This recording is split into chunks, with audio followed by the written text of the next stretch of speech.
साधक के प्रति गुरु के वचन। गुरु एक परमात्मा पावर है जिस मनुष्य पोल पर बैठकर परमात्मा के गुण अथवा शक्ति का इजहार करता है।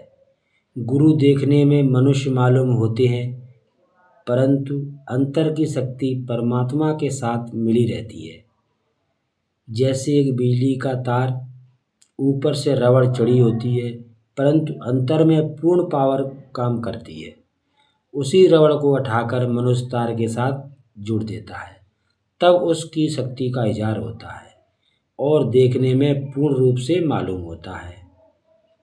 इस प्रकार तुम्हारे अंतर से शक्ति काम करती है। जब गुरु तुम्हें मिलते हैं तो अपनी कृपा से जो तुम्हारे ऊपर रबड़ की तरह खोल चढ़ा हुआ है, जिसके कारण अपने आप की शक्ति को नहीं पहचान पाते हैं, गुरु रबड़ की खोल को उठाकर यानी कर्म आवरण को उठाकर इस सूरत को नाम पावर के साथ जोड़ देते हैं। जब सूरत नाम पावर के साथ जुड़ती है, उस वक्त अपनी निजी शक्ति का विकास होना शुरू हो जाता है। साधक गुरु कृपा का सहारा स्वाभिमान को त्याग कर लेता है, क्योंकि जब तक स्वाभिमान रहेगा तब तक शक्ति का विकास नहीं हो सकता। कारण जड़ मोटे खोल में जड़ता का स्वाभिमान रहता है, जिसके कारण सूक्ष्म शक्तियाँ प्रकट नहीं होती हैं। अपनेपन का त्याग करता हुआ जीव काम करता है। वह तो साधक बनकर कुछ प्राप्त कर सकता है, पर अपने कर्म का अभिमान है तो साधक कहीं भी गिर सकता है। सरलता साधक की इसी में है कि जो कर्म करे वह आज्ञा के अनुसार गुरु को अर्पण कर दे, उससे साधक का बंधन नहीं बनता। कुछ लोग साधन करते हैं परंतु उन्हें तरक्की क्यों नहीं होती? इसका मुख्य कारण यह होता है कि जब साधना में बैठते हैं उसी वक्त उन्हें गुरु शब्दों का ध्यान नहीं रहता। साधन करने वालों के इरादे पहले से होने चाहिए। इरादों के अनुसार साधक का साधन चलता है। इसी अनुसार गुरु दया करता है। गुरु की दया का दरवाज़ा साधक जब पा सकता है, जबकि साधक साधन के द्वारा अपनी दोनों आँखों को उलटकर ऊपर की ओर करे और अपनी सूक्ष्म दृष्टि टिक जावे और सूरत प्रकाश पाने लगे, तो साधक को समझ लेना चाहिए कि गुरु की कृपा का दरवाज़ा खुलना प्रारंभ हो गया है। साधक को प्रकाश का आभास प्रतीत होने लगे और बार बार प्रकाश सामने आने लगे, तो उस वक्त साधक के विचार बहुत प्रफुल्लता के होने चाहिए, बहुत खुशी की होने चाहिए। विचारों को दृढ़ करना चाहिए कि इस वक्त गुरु की दया का स्रोत आरंभ हो गया है। जब प्रकाश सामने आने लगे तो उसी प्रकाश में अपना बिंदु तलाश करना चाहिए। जब बिंदु सामने आ जाए तो साधक को अपनी सूरत की दृष्टि, जिसको निरत कहते हैं, उस बिंदु पर टिका देना चाहिए।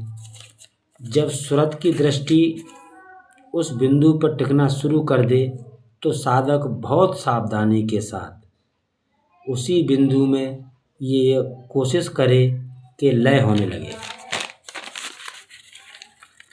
जब सूरत की दृष्टि उस बिंदु में जिसमें प्रकाश निकल रहा है लय होने लगे, उसी लय होने में कुछ पर्दे आने प्रारंभ होने लगे, उसी वक्त साधक सावधानी से एक जगह पर अपनी निगाह रखे।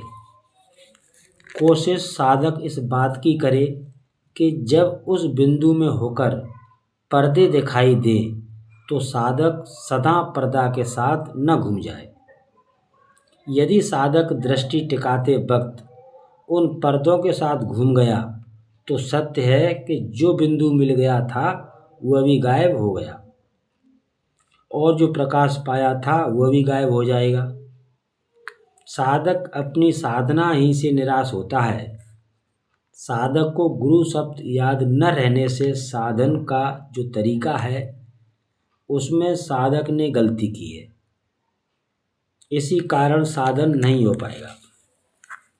जब कभी ऐसी अवस्था साधक की आवे, उस वक्त साधक को चाहिए कि गुरु से पूछे।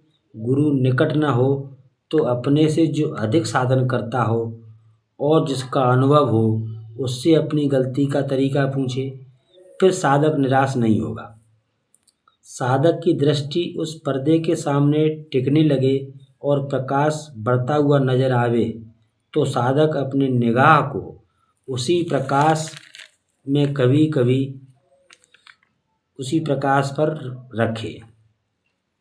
कभी कभी साधक को सामने आकाश सा मालूम होता है और फिर ऐसा मालूम होता है जैसे कि धुआं होता है। धुएं के वक्त साधक को कुछ दिखाई नहीं देता। साधक को चाहिए कि अपनी दृष्टि उसी धुएं के सामने रखे। कुछ समय बाद धुएं जैसा आकाश साफ होगा और निर्मल आकाश नजर आएगा। साधक को उसी निर्मल आकाश में देखना चाहिए। आकाश में जब साधक देखेगा तो उसे एक अद्भुत आकाश बंद हुआ नजर आएगा। इसके देखने से साधक को जरूर मालूम होता है। ऐसा साधक को प्रतीत होता है जैसे कि क्लोरोफॉर्म का नशा। इसी तरह सूरत में एक नशा प्रारंभ होता है। ये वही नशा है जिसे गोस्वामी जी ने आत्मानंद कहा। क्या कहूँ आत्म सुख की महिमा, जिन्हें परापत सोई जाना। साधक भी इसी आत्म सुख को पा सकता है। साधक बगैर गुरु की कृपा के आत्म सुख प्राप्त नहीं कर सकता। बिना गुरु की कृपा के, बिना गुरु की दया के आत्म सुख प्राप्त नहीं कर सकता।